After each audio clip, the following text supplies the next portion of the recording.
Hi and welcome to Whiteboard Weekly number 50, milestone episode. And today I'm going to be giving you tips from a master copywriter. That's me, just in case you're wondering. If you've not seen any of the other videos that I've done over the last few weeks, then check out the Coconut website. There'll be a link below, I'm sure. So, how do I go about my copy? Copywriters are funny creatures, and I'm not afraid to say that. I'm able to just kind of dive into what I'm doing and block out noise. Sometimes when I'm in the office, Helen and Paul will be trying to get my attention. I can't hear them. I'm deep in what I'm doing. So yeah, copywriters, we're focused on our words. We're focused on what we're doing. And I'm going to talk you through how I work, which hopefully you'll get some benefit from. And this is based on over 25 years of copywriting. I know I only look like I'm 25, but trust me, I have been doing this for about 25 years. So hopefully you'll get something from this that you can use for your own copywriting journey. First of all, block out enough time for your first draft. Your first draft is always the one that you're going to spend a lot more time on, and then you'll kind of go back through and edit it. I will tend to block out 2 hours, so I tend to do things in blocks of 2 hours. And most people know that if you try and contact me within those 2 hours, I'm not really going to be responsive. That's because I know what it is that's ahead of me and what I need to do to be able to create the copy that I want to produce. Secondly, grab a coffee or your preferred choice. Mine is Blue Mountain if anyone's buying.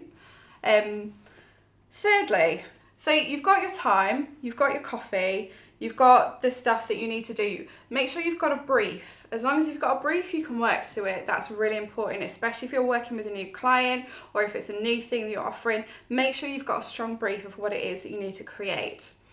So thirdly, research your topic. So the first thing I do before I start writing anything is I research what is being said in the industry, what kind of information is out there at this moment to make it current and relevant for the target audience. What can I pull into the copy that I'm about to work on? And this is true whether it's an editorial, whether it's an advertorial, whether it's your blog. It always helps if you have an outside source as well, but make sure that you credit that source, otherwise you'll be, shouted down as plagiarism and all that kind of stuff. So make sure you research your topic and research it well. Fourthly, make a note, as you're going through your research, make a note of quotable data. Make a note of any stats and facts that would enhance what it is that you're trying to say. Is there any quotes from someone within the industry that is a voice of authority that people will recognise?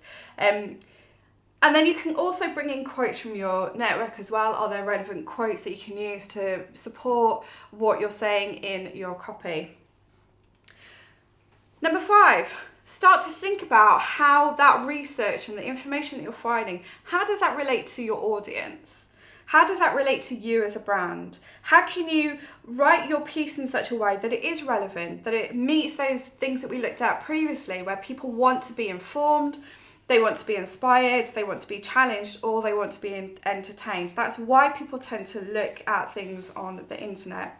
So how does the research, how does the topic of your copy that you're working on, how does it relate to your audience, or how can you make it relate to your audience? Number 6, start to build your copy. So I tend to focus on the key information and work down, and then I'll go back and do my first paragraph so that I can relate it to my audience using the word you, that power word. And then I'll kind of tie it all together to make sure it looks like one coherent piece rather than lots of pieces kind of pulled together. So build your copy. When you've built your copy and you're happy with it, add in your contact us information at the bottom. The key thing to this is to relate it to what you've already written, rather than it just being an add-on or the same thing that you use on the site all the time. Make sure that you relate it to the copy that you've written. Number 8, now you can go back and write your headline, because now you know what your copy is about. Now that you know that you've written, you can relate that into your headline. Work on your headline. Spend time crafting it, owning it, testing it. Put in those power words that we've mentioned. Your headline is crucial.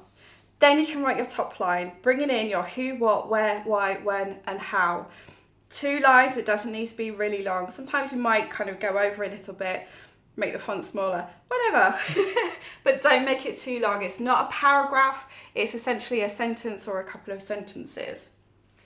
Number 10, format your copy. So if you remember from Whiteboard Weekly number 46, which is on the website, people tend to read in an F format. So they'll read kind of like the headline, they'll read the top line, they'll kind of glance through, they'll read subheadings, they'll read bullet points, that kind of information. So that's how you format your text and work on it, because it is worth it. What are those things that you want people to take away from your copy? And finally, don't proofread it yourself. Get someone else to proofread it. This is so important because your brain knows what should be in the copy. Your brain knows how you should have written the sentence or the piece. So always, always, always get someone else to read your copy. If you can, get more than one person. I tend to get like at least 3 people to read most of the pieces that I write, because everyone reads in different ways and everyone will pick up different things. I actually did a test in one piece, and one person didn't catch any of the things that I'd left in there on purpose. Another person caught one, and the final person, who is dyslexic, caught the main thing that I left in there. So that's why it's important to make sure that you get lots of different people to read your copy, to proofread it, to make sure that there are no errors and that there are no typos. If you do have to read it yourself, print it out. If you can't print it out, put it into a different format. The best way is to put it into a Facebook post, hit send, and then read it through, and you're bound to catch any typos. But always make sure that you check what you've done before it goes out. Thank you for watching Whiteboard Weekly number 50. Hopefully you've got something from it. Please do comment below if you've got any questions or anything that you want to add, and we'll see you next time.